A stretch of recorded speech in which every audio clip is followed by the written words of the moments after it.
Guys আমি আছি এখন মুসাপুর বেড়িবাঁধের মধ্যে। বেড়িবাঁধ কিন্তু অনেকাংশই ভেঙে যাচ্ছে, আর সেটা প্রতিরক্ষার জন্য এখানে কিন্তু জিও ব্যাগ ফেলা হচ্ছে। একটা ট্রলার মধ্যে করে কিন্তু অলরেডি জিও ব্যাগ নিয়ে আসা হয়েছে, আমরা দেখতে পাচ্ছি কিন্তু এগুলো এক এক করে সব ফেলে দেওয়া হয়েছে।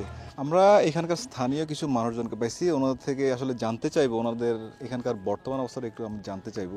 তো এই যে ভাঙনটা, বেড়িবাঁধের ভাঙনটা কখন থেকে শুরু হয়েছে একটু বলবেন? এই সুইচ গেট ভাঙার পর থেকে নদীর স্রোত বেড়ে গেছে, নদী শুকে যাওয়ার পর থেকে ভাঙন শুরু হয়েছে। এখানে যে ব্যাগগুলা দিচ্ছে আপনারা তো নিজের চোখে দেখলেন, ব্যাগগুলা কতগুলা বালি আছে। জি জি, পাতলা ব্যাগ ছিল, আমরা দেখছি পাতলা ছিল, এটা কাগজের মতো ফাতল করে এরা ঢেলে দিয়ে চলে যাচ্ছে। প্রায় এ পর্যন্ত নদী ভাঙার পর থেকে প্রায় 2 থেকে 250 ফিট শাসি জমি ধান সহ পড়ে গেছে। মানুষের বাড়িঘর কি ভাঙছে?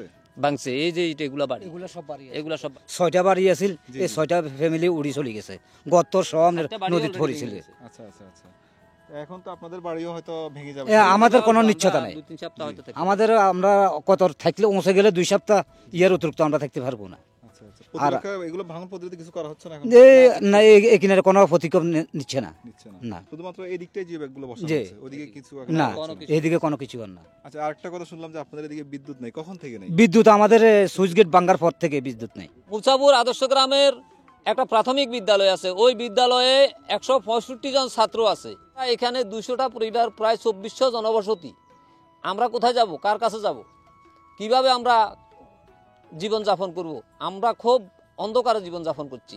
এই নদী বিলীন থেকে যদি আমাদেরকে রক্ষা করতে হয় এবং 2টা জেলার মানুষদেরকে যদি রক্ষা করতে হয়, তাহলে অন্ততপক্ষে এই এলাকায় ডুবা বাঁধ অথবা অতি সত্বর এই ক্লোজার নির্মাণের প্রচেষ্টা করতে হবে।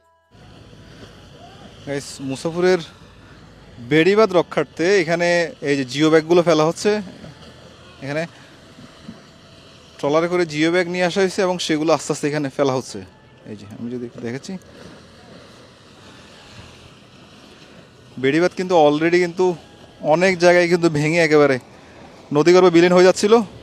তো সেটা রক্ষার্থে মূলত হচ্ছে এখন এই জিও ব্যাগ দিয়ে কোনোভাবে সেটা রক্ষার ব্যবস্থা করা হয়েছে।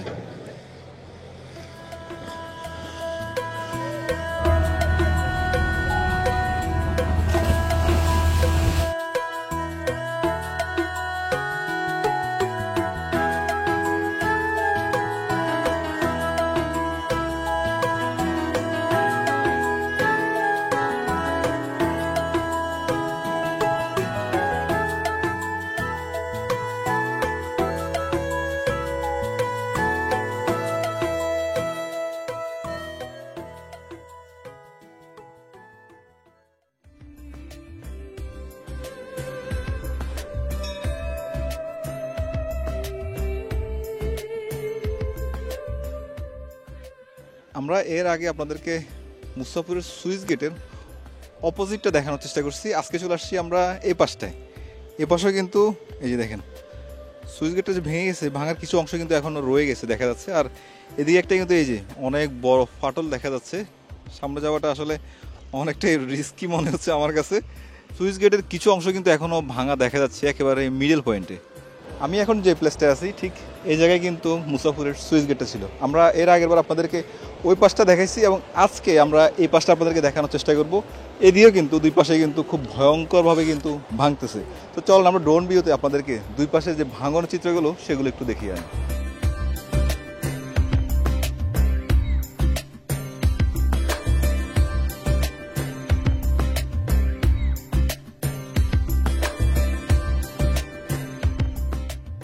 এদিকে কিন্তু খুবই ভয়ঙ্কর রকমের ফাটল এবং অনেক বড় আকারে কিন্তু নদীগর্ভে বিলীন হয়ে যাচ্ছে।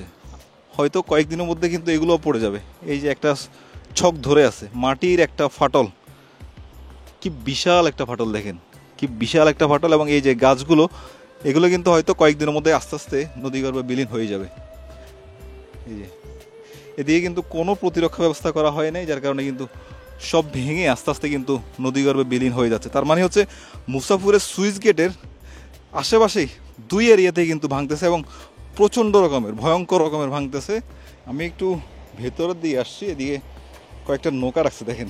এই যে নৌকাগুলোর কারণে কিন্তু আসলে এখানকার সৌন্দর্য আরও অনেক গুণে বেড়ে যায়। পাশে আর একটা ছোট নৌকা আছে, এই যে ছোট নৌকা। আর এই যে নদীতে কিন্তু সূর্যের আলো পড়তেছে, যার কারণে কিন্তু ঝলমল করতেছে, যেটা দেখতে আরও অনেক বেশি সুন্দর লাগতেছে। আমি যদি এদিক থেকে আপনাদেরকে ভাঙানোর চিত্রটা একটু দেখাই, এই যে দেখেন। আমি এখানে আসছি, আসার পর খুব ভয়ঙ্করভাবে ভাঙতেছে এটা। আচ্ছা আচ্ছা, এত ভয়ঙ্করভাবে ভাঙছে, এগুলা আগে কখনো মানিনি, বিশেষ করিনি। এখন এখানে আসার পর দেখতেছি আগে কখনো দেখেন না এরকম ভাঙা? না, আচ্ছা এখানে আচ্ছা, খুব ভয়ঙ্করভাবে ভাঙতেছে, কিছু দেখা যাচ্ছে না একবারে। আচ্ছা, আচ্ছা। মানুষের বাড়িঘর সবকিছু চলে যাচ্ছে চলে একবারে, মানুষ অনেক কষ্টে আছে। এত ভয়ঙ্করভাবে ভাঙতেছে যেটা কল্পনার বাইরে। কল্পনার বাইরে। এখন আমি সরকারকে জানাই যে এটার একটা মানে কোনো একটা ব্যবস্থা নেওয়া, এটা প্রতিরক্ষার কোনো একটা ব্যবস্থা নেওয়া নয়। আচ্ছা, আচ্ছা। মানুষ, জনগণ অনেক কষ্ট পাইতেছে, সবাই ঘর বাড়ি চলে যাইতেছে।